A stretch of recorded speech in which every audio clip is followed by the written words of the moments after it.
प्राचीन समय की बात है। एक शहर में एक व्यक्ति रहता था जिसका नाम चंदन था।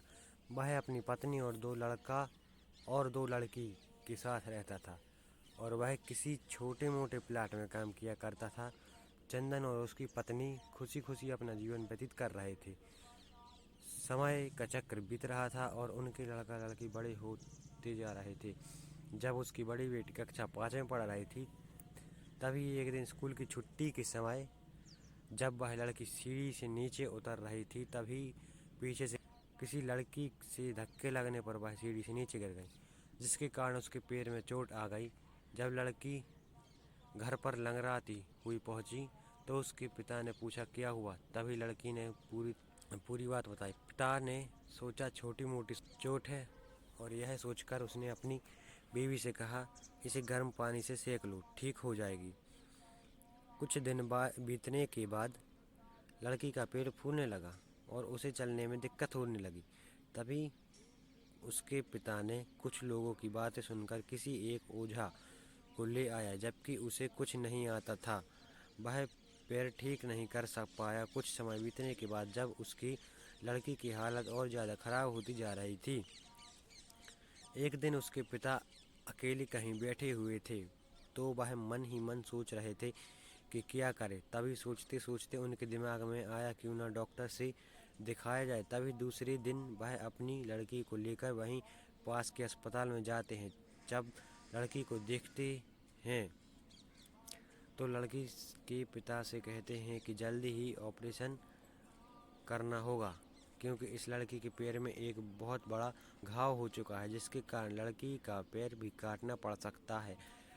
पिता डॉक्टर से पूछते हैं कि ऑपरेशन में कितने पैसे लगेंगे। तभी डॉक्टर कहता है 40,000 रुपये लगेंगे। पिता घबरा जाता है, लेकिन पैसे की तलाश में इधर उधर जाने लगता है। इधर उधर भाग दौड़ करने के बाद पैसे की व्यवस्था कर लेता है और लड़की का ऑपरेशन हो जाता है। ऑपरेशन के बाद लड़की अपने घर आ जाती है, परंतु लड़की के पैर में कुछ सुधार न होने के कारण पिता चिंतित रहता है।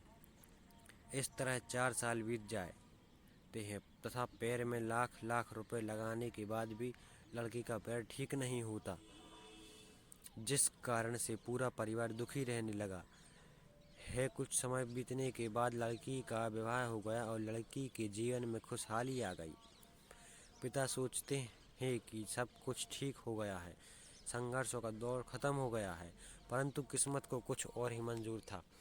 एक दिन जब वह बाजार जा रहा था, तभी पीछे से किसी ट्रक के द्वारा उसका एक्सीडेंट हो गया, जिसके कारण उसके सर में गंभीर चोट आ गई। चंदन 1 महीने तक बिस्तर पर ही रहा। 1 महीने के बाद ठीक होने पर वह सोचा कि अब सब कुछ ठीक हो जाएगा। तभी उसकी पत्नी का स्वास्थ्य खराब हो गया और वह बीमार पड़ गया। यह छोटा डॉक्टरों को दिखाने के बाद तबीयत और बिगड़ गई।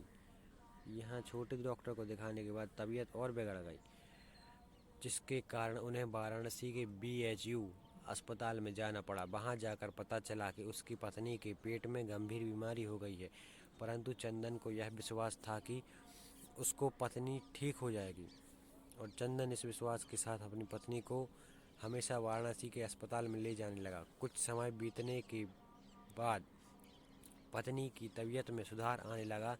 चंदन सोचा कि अब सब कुछ ठीक हो जाएगा। एक बार जब वह अपनी पत्नी को वाराणसी के अस्पताल में ले गया, डॉक्टर ने सभी रिपोर्ट को देखते हुए कहा सब कुछ ठीक है। चंदन बहुत ही खुश हुआ और वह अपनी पत्नी के साथ अपने शहर वापस आ गया। अगली सुबह कुछ ठीक था सब कुछ ठीक था। चंदन का बड़ा और छोटा बेटा दोनों स्कूल चले गए और चंदन अपने काम पर चला गया। बड़ा बेटा स्कूल में सोच रहा था कि चलकर माँ से कुछ बातें करेंगे। तभी 11 बजे उसका मित्र आता है और कहता है कि चलो तुम्हारी माँ की तबीयत खराब हो गई है। बड़ा बेटा दौड़ता हुआ अपने घर की तरफ आता है। तब तक बहुत देर हो गई, उसकी माँ की मृत्यु हो चुकी थी। बेटा माँ को देखते ही फूट फूट कर रोने लगा और वह अपनी माँ का अंतिम संस्कार करता है। 1 साल का पूरा परिवार दुखी ही रहता है। कुछ समय बीतने के बाद दुखों के बादल छट जाते हैं और चंदन अपने लड़का और लड़की के साथ सुखमय जीवन बिताने लगता है। उसका परिवार खुशी खुश खुशी जीवन जी रहा है। दोस्तों, जीवन में सुख और दुख दिन रात की तरह होते हैं, जो कभी स्थायी नहीं रहते। इसलिए दुख के समय में कभी हिम्मत नहीं हारनी चाहिए तथा सुख के समय में कभी अहंकार नहीं करना चाहिए। इसलिए कहा गया है, जीवन का नाम संघर्ष है। डॉक्टर APJ अब्दुल कलाम के प्रेरणादायक जीवन की कहानी। आप सभी को जीवन में संघर्ष की कहानी, लाइफ स्ट्रगल स्टोरी कैसी लगे, कृपया कमेंट करके बताएं और अपने दोस्तों के साथ व्हाट्सएप फेसबुक पर नीचे दिए गए बटनों के द्वारा आसानी से शेयर करें। धन्यवाद।